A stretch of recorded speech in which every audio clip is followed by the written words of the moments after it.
Simon Jordan has ripped into Alexander Isak and his speculated gentleman's agreement after he dropped a bombshell statement over his Newcastle future.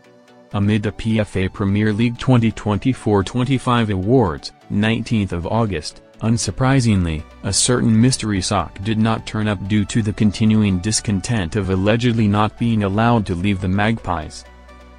The Sweden international was nominated for last year's Team of the Season alongside Mohamed Salah, who stated that Arsenal are favourites for the title. On the star-dotted evening, Isak dropped a bombshell statement providing a significant update on his Newcastle situation amid ongoing links with Liverpool. Former Red Stan Collie Moore hated the stance Isak had taken as ex-Crystal Palace chairman. Jordan also had his say on proceedings. Discussing the explosive state of affairs on TalkSport, 20th of August, the former Eagles chair blew the number 14's claims over a so-called gentleman's agreement out of the water. The co-presenter went on a passionate rant, stating, "We've got a 3-year contract left and we're having this discussion about a gentleman's agreement and people are actually believing it. People listen to, oh, broken promises. You get idiots like Jamie O'Hara going on Sky Sports, saying, broken promises have been made. Nonsense. Everybody in the real world knows that if an undertaking were given by a football club to a player that they were prepared to engage in a discussion allowing him to be sold, that it would be documented properly in the same way that his, Isak, contract was documented. You're not sitting there with these supreme athletes that are getting paid enormous amounts of money with big contracts, saying things that are not substantial."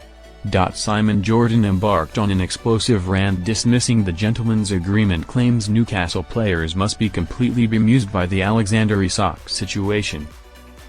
Whilst much of the attention has been on the Swede, the Magpies board and Eddie Howe, little has been said about how the squad must be feeling right now. Many were surprised by their relatively assured display in the 0-0 draw against Aston Villa in their opening game of the season given the Isak cloud that looms over St James Park. Yet, the team came together with high intensity, quick passing and an outward showing of team spirit. Despite their lack of a powerful bagsman down the middle, Anthony Gordon demonstrated he has what it takes to play as the number 9. Making superb runs via all channels and popping 7 shots off in the match. Newcastle upcoming fixtures: Liverpool, Leeds, Wolves, Bournemouth, Arsenal, Source, SofaScore. The former Everton winger even stated after the game that he feels he is reaching a point in his career where his playstyle may be moving more towards a central attacking role, which should be music to the ears of Howe. However, I'm sure the players would have been trying their best to ignore the noise coming from the Isak and Newcastle feud as they look to remain professional, awaiting to find out the number 14's fate come the end of August. Presumably, the actions of their teammate have likely ruffled some feathers in the Toon camp, but the squad will have to keep their heads down and show what they can do on the pitch.